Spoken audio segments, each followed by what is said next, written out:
How did you get to New York City? I grew up in central Pennsylvania, so it's about a 5.5-hour trip, and my family came here all the time. My parents loved the city, so any excuse on the weekends, we would get in the car. My dad would wedge in a little TV in our Pontiac Transport, and we would drive up to the city every weekend, either here, DC, Pittsburgh, Philly. My parents were big city minded, but live in a small town, so they got us out anytime they could. So I grew up going to New York City. I always loved it. I was just telling the story the other day to my dad, which is that we came up to visit my Brazilian godfather who lived in NYU, and he was doing a study abroad in NYU. And my dad, it felt like he woke me up in the middle of the night. We'd stay in his studio apartment in Mercer, and my dad goes, "Hey, we're going to go for a walk." And I go, "Okay."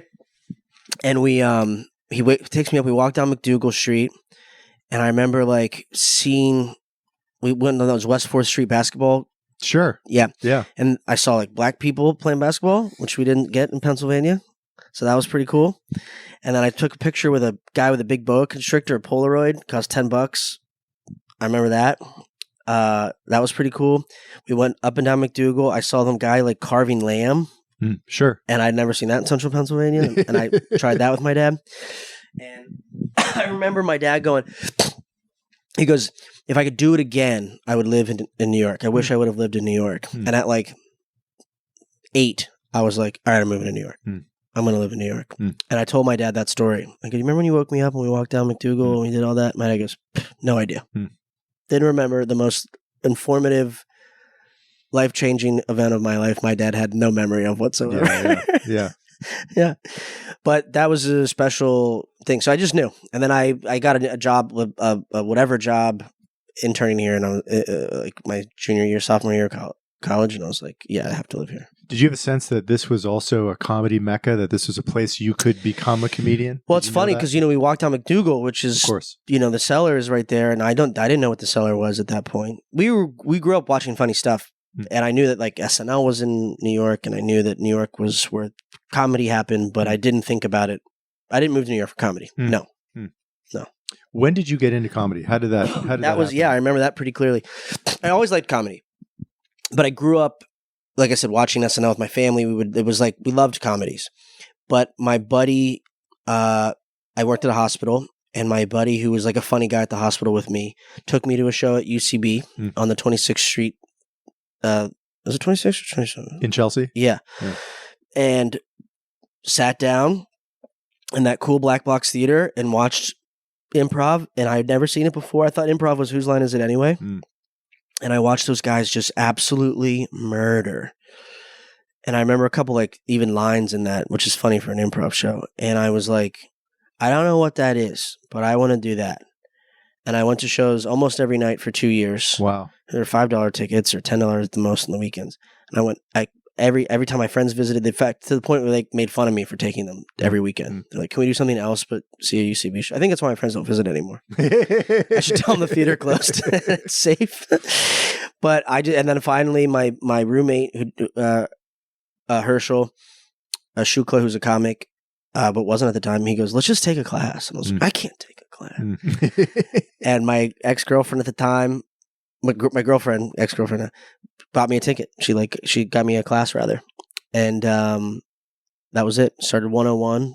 And I had never done anything theatery before and fell in love with it in the class. And I remember they went around the room and they were like, "Introduce yourself. What do you do?" And they're like, "I'm Jess. I'm an actress. I'm Matt. I'm a comic. I'm this. I'm that." And I'm all these actors and comics and musicians.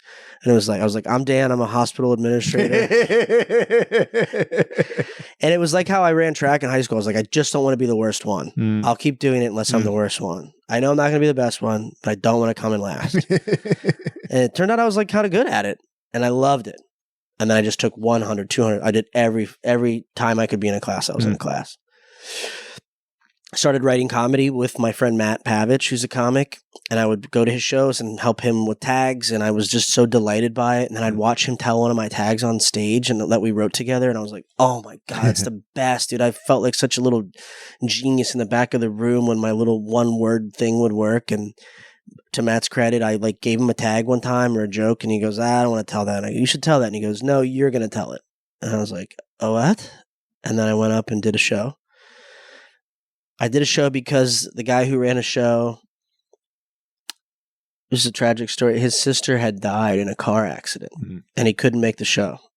And there was an opening on the show, and that's how I started. And I fell in love immediately.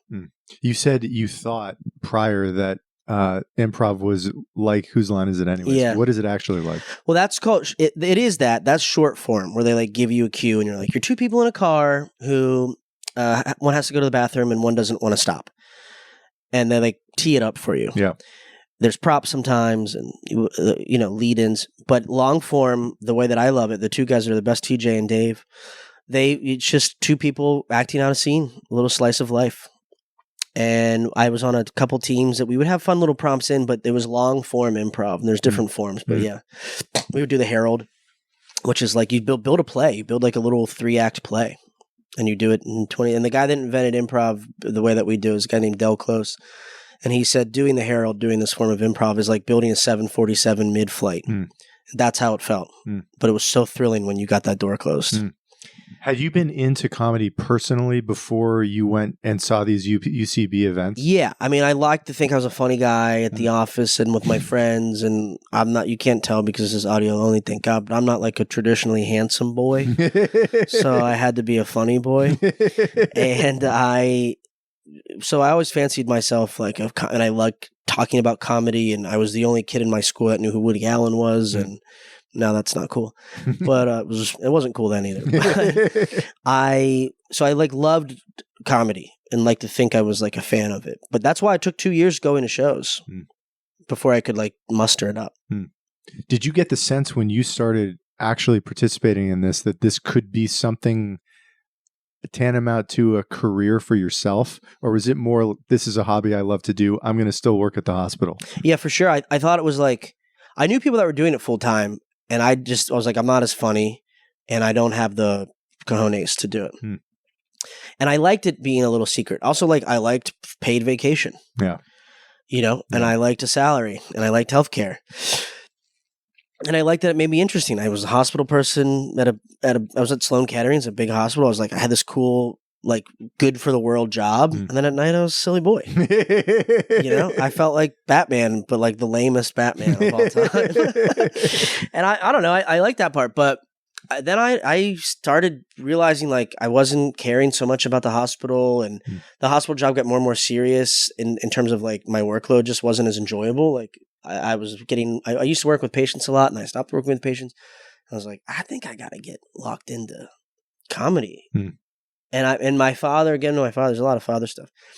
He, as a musician, was in a band, and he had made a few comments about how he never really went for it, and he regretted that. And I was like, what the hell? Why wouldn't I just try it? I'm in the city to do it. I've got the right connections to try it. I would kick myself if I don't try it. I don't have a family. I don't have kids. The girlfriend at the time was I don't even think I really had one that would like talk me out of it. Yeah. One kind of tried. She was an actor, and she goes, it's hard. That's why I quit being an actor. And I went full time she was at the hospital too. She goes, because it was so hard. And I remember being like, oh, that sucks. I don't want to think like that. What did you do when you decided to actually go for it? Obviously, I assume that it means quitting your job, but like, what was your strategy? Well, I didn't have one. I heard there's a John Mayer quote where his dad goes, look, you can try this music thing. That's totally cool, but you have to have a plan B. And he told his dad, he goes, this doesn't work if there's a plan B. And my plan B was like, I have a college education and a supportive family, not financially support. I mean, they would if they're teachers, like they're not. I don't have any trust fund. But they certainly helped in times that we needed a little bit of help for sure, and they will do that for the rest of my life if I need them to. But I was just like, you have to put your back against the wall. I knew I had like 2 weeks of paid vacation that I had a little savings. I could work as a door guy at my friend's nightclub. I could pick up a bartender shift if I had to. And I did think, I was like, if I try hard, I bet I could start making a little bit more money on this. And I did some napkin math, and I was like, yeah, let's just do it. We have to just do it. Because it has to be it really did have to, that really resonated with me. It had to be plan A. What kind of work, once you freed up I assume your daytime hours, what kind of work could you then go do? Could you pursue in comedy? as a second, like a backup career. Yeah, to really jumpstart Mhm. what was it sounds like a nascent career in comedy at that point. Nascent's a perfect word. Excuse me, allergy season. Well, I was a door guy at a nightclub. The shift I did was it was like a day party nightclub, so I could it was noon to 7, and then I just had a couple nights where I just couldn't do comedy because I was doing the door, and that was 3 times a week, and that paid pretty well actually. And so that was enough to carry me. And then I was a door guy or a bartender, day shift bartender. This is what we all do. I did J. Crew for a little bit not too long ago. I popped into J. Crew and that sucked. It's not as fun as you think. You hear, oh, J. Crew, the time of your life. And I actually got yelled at for looking like I was having too much fun at work. I was like, Jesus, God forbid. But yeah, just standard at those kind of the jobs where you look around and it's no one's career. They're all it's a means to an end, and they're all creatives. That's the cool part about New York, I think, is that your bartenders buddies are they're actors, or they're musicians, and yeah.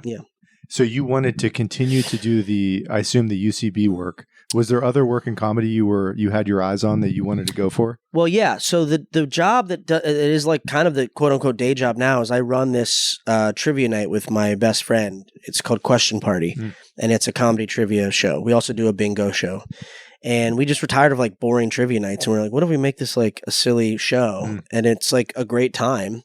And that does well. We get to tour that a little bit around the country, and we have residencies in the city, and that's 2 or 3 times a week where we have a show like that. So that's the quote day job. But it's not comedy adjacent. It's comedy. We sell it as a comedy trivia show. And so that's the job where I was I'm not giving this the right amount. If I can give this more of my energy, we can scale it up. And when I quit my job, I told my partner, Mike, I was like, if I quit my job, we're going to have to go full tilt on this. And he came along with me for the ride. You said you watched UCB shows for 2 years before you tried it. You enroll in this class, and then you seemingly fall in love with it even more. Did you have a sense that you had at least some talent, that you were getting some positive reinforcement, some positive feedback that you could grow in this area? Yeah. In your life? How did you know that? What happened? Well, that's the cool part about comedy. The proof is in the response. I was getting laughs. It's really just that simple. Now, there are some comics that didn't get a lot of laughs early, like Louis, who was a genius, but you hear these stories about how he walked rooms and would bomb forever and just walk the cellar at 1 a.m., but he knew he had something. So there's that story. But my story is so I just kept getting laughs. That was the thing. I won't be, if I'm not funny, it won't get laughs. But I was being asked to perform with other people, and it was going well, and people were saying nice things after the show. And I was like, okay, I'm not making this up. I'm getting better at it, and it's happening. Yeah. How long ago was it that you quit that job? And what, broadly speaking, what's happened between then and now? I quit the hospital job in 2018, and, put my back against the wall, like I said, and started scaling up the Question Party shows, booking more, charging more. And so that was in 2018. So we just grew Question Party. Started doing more and more stand-up shows, started producing my own stand-up shows. And so having venue and then we just started trying to make money through comedy that way. Yeah. The decision, you said you went to college? Yeah. So the decision to give up what I assume is a relatively comfortable permanent job to go for something like this, outside of the fear of maybe having the story your dad told you about never really going for music, what else, if anything, was involved in that decision to sort of burn the ships and go for it? I just think it's a fear. It was a pre-fear of regret.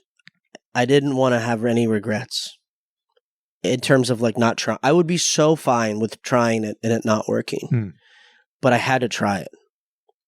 And I think I did that. And I still don't get me wrong. I could go back and get a job in that role. I have a great resume for that and a great story. What's this gap? Well, I tried my love of my life was comedy. Yeah.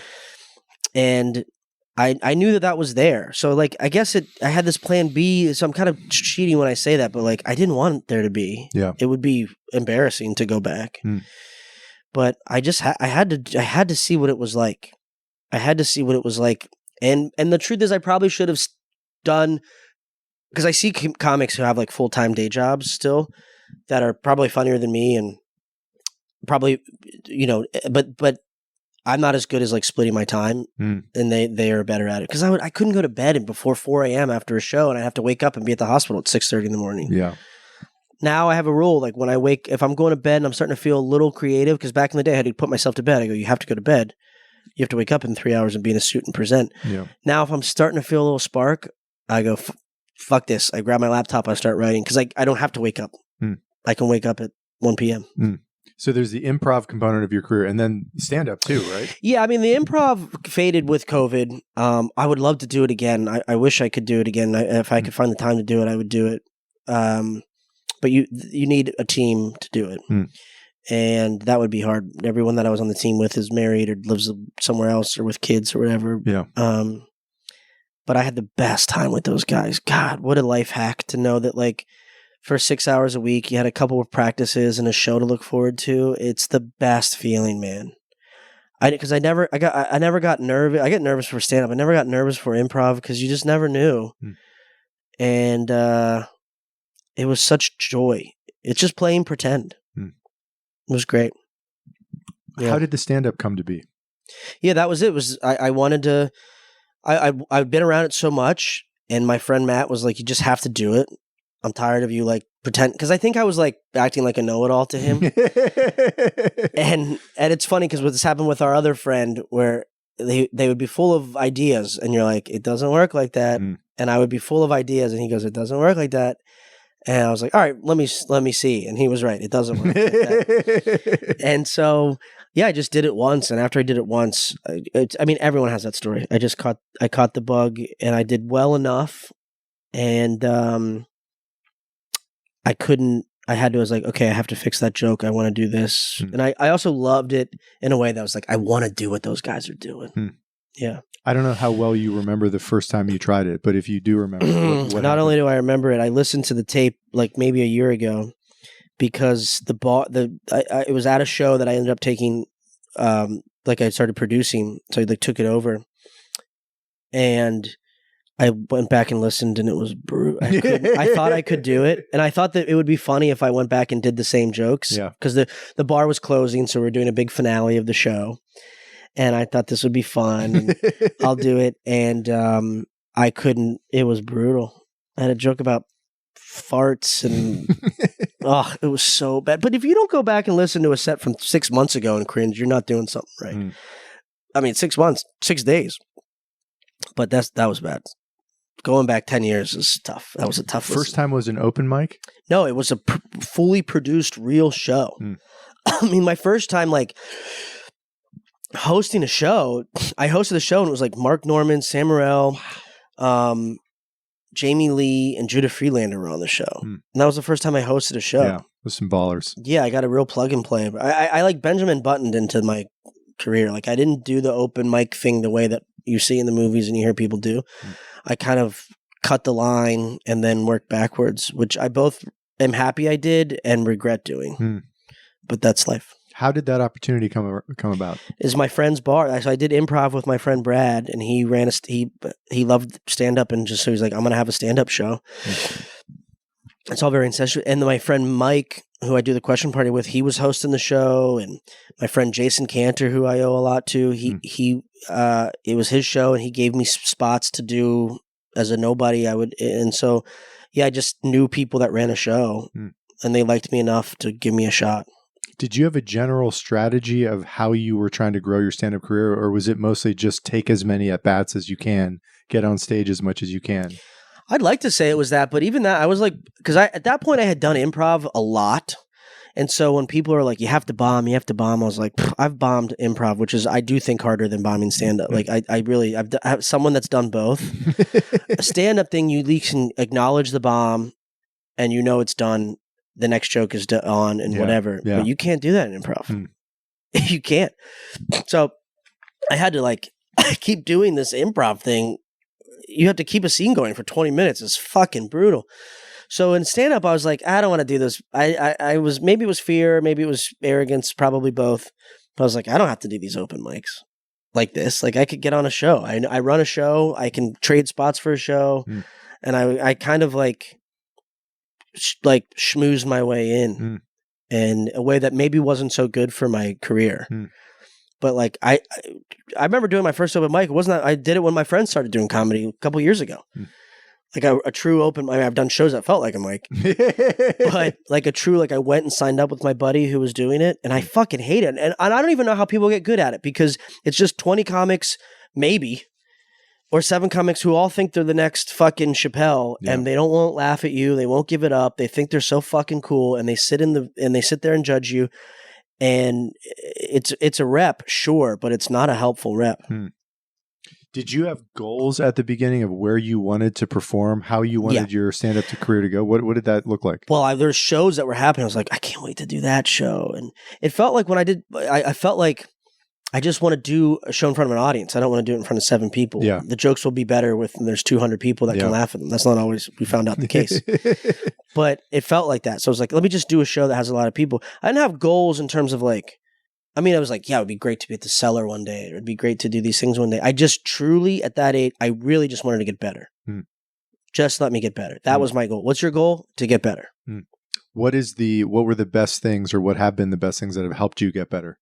I don't know if it's putting myself, habits or time or effort. Well, okay. I mean, in general, it's putting myself in shows where I'm the worst comic. I book good lineups.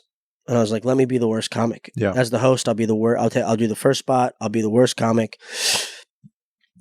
Let me do it like osmosis. Let me just be around. And that's the cool part about New York. And that's why New York comics start better than other comics, is because our taste is better. There's a great Ira Glass quote about taste and how people in the beginning are always disappointed in their work. And it's because it doesn't live up to our taste. And the taste is what got us in this game. Our taste is killer. That's the Glass quote.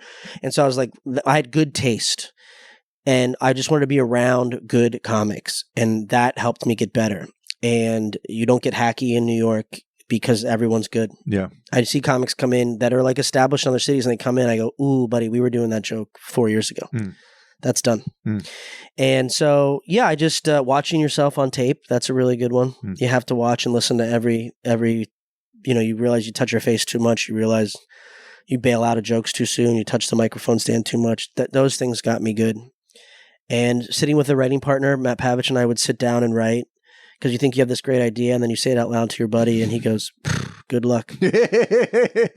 That's what we always say when we have a premise. Good luck, buddy. But that was it. Yeah, reps for sure. You have to get up.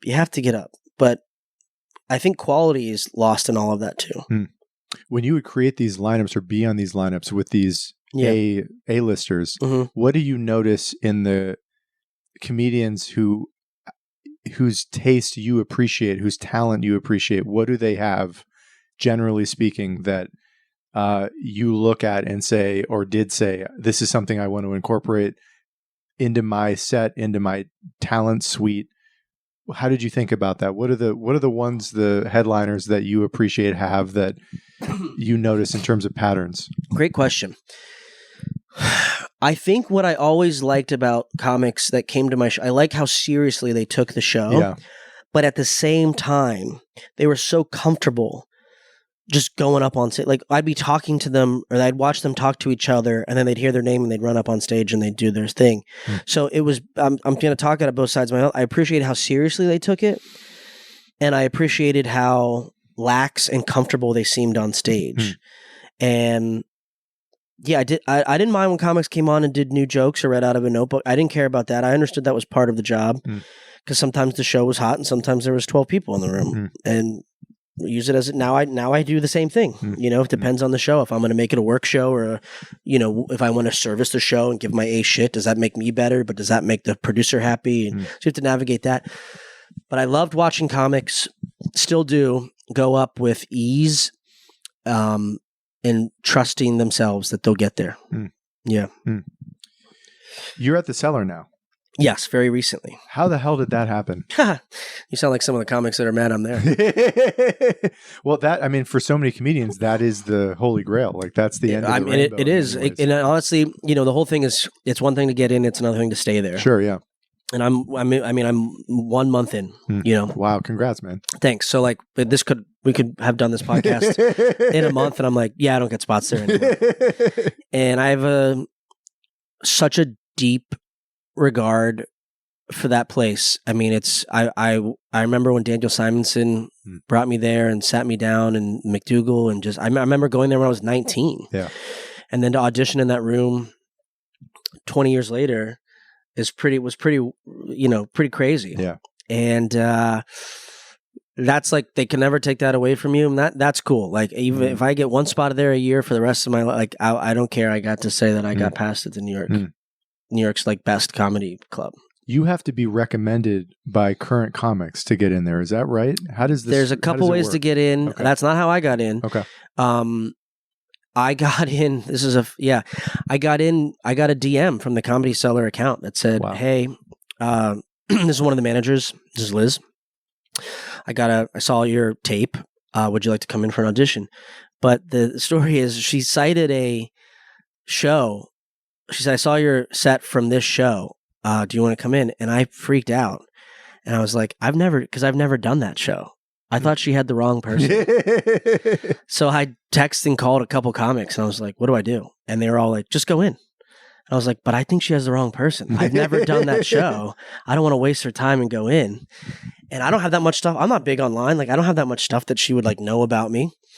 And it turns out it was just Liz being an unbelievable manager, and like she just knows what the hell she's doing in terms of like, she goes out, she watches tapes, she keeps her ear to the ground. She's so sharp in that regard that she was doing the work. Some of these managers from these clubs like don't even live in the city. Yeah. And like, she's there every night, like eyes on, everything you heard about her is true. She's so connected and plugged, and SD too. And I'm still getting to know those people. But yeah, she says, come on in for the audition. I went in 5 minutes. It was the day after a snowstorm. There was maybe 8 people in the audience. Wow. And then you audition. I did my best 5. I thought I did well as you could do, but she didn't give me like the immediate nod. So I was like, okay, well, at least I'm on her radar. I heard this happens. We'll see. I sent a message. I said, hey, thanks for having me. That was a blast. She wrote back, sent your tape to SD. I was like, oh, okay. And then the next day she goes, hey, can you come in for SD and audition for SD this weekend? And I did that. That was the longest 5 days of my life. I threw up every day. And did the tape. I did the 5 for SD. And she took me upstairs and she goes, that was, great. We'll give you some more spots. We'll see how it goes. That's how it, yeah. So that's the part that we're at right now. And we're there tonight. I have a show there tonight. That's incredible. Yeah, yeah. But I didn't get wrecked. Some people get wrecked. They get 2 people to wreck you. I mean, one of the comics was great. A friend, Jordan Jensen. Sure. When I told her, I was like, I think she has the wrong name. She reached out to confirm, and she goes, hey, if you don't have if it is the wrong name, you should give Dan a shot. He's great. And Liz was like, no, I know. It's him. Tell him to come in. When they audition you, they put you up in front of a live audience. They insert you temporarily into the show, right? Yep. Yeah. So it's hard not to do well because, excuse me, it's such a hot show already. You're going after a killer, they're a real show. It's how could you not do well in those 5 minutes? And then to Esty's point afterwards, she's like, let's see how these next 15, okay, but can you do 15 minutes at 1 a.m.? Can you do 15 minutes following Greer Barnes? Can you do 15 minutes, at 6 p.m.? Like, let's just see. Yeah. Is this the most important thing that's happened in your comedy career? Absolutely. No question. Without question. Yeah. And not to throw, the 2 weeks prior, I got passed at New York Comedy Club, which was really the first club I went to that I used to visit with Matt Pavichin. And that was the coolest. I got to sit in that back of the room and watch him grow and watch him tape a special there and see all my friends work there. And now I work there too. And so it was a hell of a February. Mid-February, mid-March. I got passed at my 2 favorite clubs in the same month. Amazing. Yeah, yeah. Outside of the seal of approval this is like getting into Harvard. It's like, oh, you belong here. You're like a legitimate comedian. Outside of just the credentialing of being passed at that club, what else, and I know it's still new, but what else is important as a comedian about that event in your life? I can imagine part of it is just being around those comedians. That's it. It's getting into the NBA in a lot of ways. Well, let's just go back to what we were saying. It's like it's just all over again. I'm just surrounding myself with great comedy. Yeah. Like I just want to be surrounded by great comedy because I want to be proud of what I'm doing, and I like care about doing well in front of my peers, and I want my peers to be really good at comedy. So yeah. That's what it feels like. So you go to New York Comedy Club, you go to the Cellar. Like these are places where everyone's good. How do you come up with your content? Do you write every day at the same time? Do you go for long walks? What do you do to come up with your material? Maybe I don't. It'll be just hanging out with my friends. I don't sit and I'm not political, so I can't I don't look at a headline and go, "What's funny about that?" I don't write like that. Something funny will happen to me or bizarre or dark, and it'll sit with me, and I go, I have to do that. And my friends and I have a thing, we'll start riffing and talking, and I'll say something, and then we'll look at each other, and we do asking, like when a dad asks for the check, and he does the fake sign. And that's if we're out in public with my buddies, and I'll say something, they'll do that, write that down. And I go, oh, really? And then I'll whip out my phone and go, let's see what the last one I wrote was. Let's see what I texted myself recently. And it'll just be that. I wrote, I want to rank the worst breath. I want to rank breaths. Bad breaths. Woke breath, Coke breath, coffee breath, gym breath. I want to maybe write a bit about all the bad breaths. And I guess I was riffing that with a friend, and they wrote, that's funny, wrote that down. So I'll just talk about that on stage. I'll write it out. I'll write beats, what I think what could be funny. Yeah. And then you have to trust yourself as a funny human. So I'll go on stage and let it come out and see where we can riff and have fun with it. Who are the killers that you admire? I mean, at the Comedy Cellar or otherwise, who are the comedians that are still alive and practicing that you regard as being at the very top of this industry? Well, it was I like different people for different reasons. I loved starting, I loved the way that Andy Haynes writes jokes. I love the way that Caitlin Palufo doesn't care what show she's on, she's bringing it 1,000. Yeah. I liked that Jordan Jensen was so free. I liked how brave Daniel Simonson was. I liked different parts of different comics. I liked how charismatic Usama Siddiqui is. I liked that stuff. So I really Frankensteined what I liked about different people. And that really changed how I started. I was like, why do those people, they're so consistent? Why is it? And it's because of those things. Yeah. How important is it to you to be in this city to do what you do? The most. I don't want to be anywhere else. Yeah. The only regret I have is I wish I would have lived in another city because I don't want to live anywhere. Now I'm just here. I moved here when I started living here when I was 17 or when I was, 19, and I don't really want to ever live anywhere else. So I wish I just would have seen what it was like to live somewhere else. Is there anywhere else that in your mind is comparable in terms of comedy in the world? Or do you think it's fairly obvious to you that this is the place? I mean, I get everyone talks about LA, but you can't really do, and this is it, comics are you can't do 5 shows a night in LA. There's 1% of the comics are doing 5 shows a night in LA. Or in New York, rather. Really. So few comics are getting up 5 times a night. But in LA, when I'll go, I'll try to do 2 or 3 tonight, and it's really hard. You just physically can't do it. Yeah. But there's a lot of shows in LA, but you can't do them. I guess, I don't know what the Boston scene's like. Maybe that's the city where I see comics come out of, and I go there sometimes and I'm like, these are the good joke writers where it feels like New York. I guess I don't know that much about Chicago. I just don't. I don't know. I can't speak to it. I don't know what that's like. So I don't know that there's anything like New York. Toronto apparently has a good scene. I just don't know. I just don't know. Outside of, we've talked about the New York Comedy Club and the Comedy Cellar, what are the other venues in the city that, as a comic, you enjoy, that you look forward to going to, that you think has good crowds? Well, New York used to have great bar shows. There seems to be a void right now. And I started one that I like. We're once a month at my friend's bar. called Chow Chow, and it's called Groove Comedy, because I think bar shows in New York are really, there's so many cool bars in New York that like you can really set up some really fun bar shows. Yeah, I mean, there's so many that are coming to mind that like I got nothing. But I know like Union Hall and Union what's the other one? The Bell House. Yes. Yeah. Those are great comedy venues. I've actually never played the Bell House. But those seem like that. There's so many cool little theaters like that you could do. Like Under St. Mark's was actually the first place I ever did a real show in front of real people was Under St. Mark's. Man, that was so fun. But that's what's so delightful about New York. LA has those things too, like Dynasty and the Elysian. Like there's some cool like little venues like that. But yeah, New York has a great bar show scene, or they would, and it'll come back.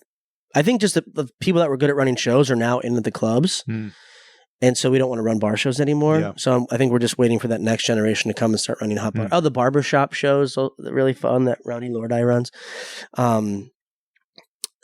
Yeah, Sesh, I can't get in there. I think only 13 people work that club. I'm not one of them. I'd love to. It's a kill box. Yeah, there's so many. I always like to close by asking people how they think about the word success. I mean, you've had a hell of a trajectory, it sounds like, over the next, especially this year. Yeah. But over the past couple years. If we were to talk in a year or two or longer, I mean, when you think of the word success, how do you think about that word as it applies to your comedy career? I look at my calendar from a couple years ago. I look at it now and there's dots almost every night. And a couple years ago, there'd be like three dots a month. And one of them was a dentist appointment. So being busy is good. I'd love to say no. When I was booking shows, I'd be like, can you guys come? They're like, I got a show that night. I'm like, must be nice. Yeah. So I guess success will be like, I have to start saying no a lot. And that's, something, just being booked and busy and being in demand, because really what that means is that people respect you and think that you're good. Yeah. And so that would be great. We talked about, I'll sneak in one last question, not having the regrets that it sounds like your dad has to some degree about his music career. Yeah. Has it been worth it, quitting that job and going for it? I mean, obviously it's still early in your career, but there is a sacrifice, I'm sure, in quality of life for at least some part of those many years since you quit. How do you think about that? Has it been worth the struggle? I don't even think about it because it's not even close. Absolutely. It's just like I've never been more, there's not one part of me that for 1 second goes, I shouldn't have quit. I've never thought that. If I thought that in the beginning, I don't remember thinking it.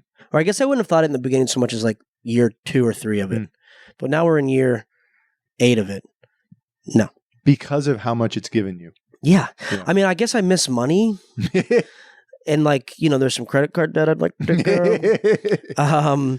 But like, and I was looking through my vacation, like, oh man, it was cool that I went to Thailand for 2 weeks and got paid to do it. Yeah. That was cool. But it's pretty cool that I got paid to go to Arizona last month to do a couple shows. And it's pretty cool. I got, like I went from Thailand to Arizona.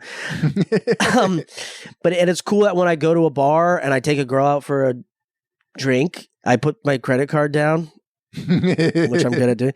And I'm like, people laugh and paid for this. That's way cooler. Yeah. Than anything else I could think of. Yeah. And that's not to say that that's not to sound braggadocious. It's just like, isn't it silly that the thing I love to do is why we can have 2 martinis right now? Like, that's so silly to me. Yeah. Like, I think it feels like I'm in a dream sometimes. And I'm not even that successful.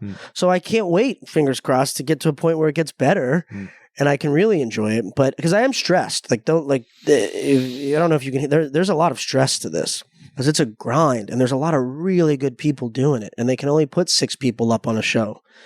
And I'm in the city that's the most competitive of all time to do it in. Yeah. But I wouldn't want it any other way. I would never want a big fish, small pond it. Never.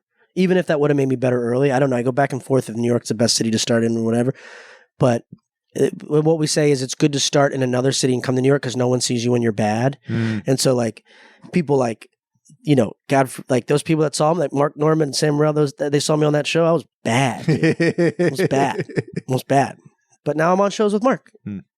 So cool. Yeah, yeah. Bro, thanks for doing this. I'd do it anytime. I'll keep coming back. Thanks, man. All right, man.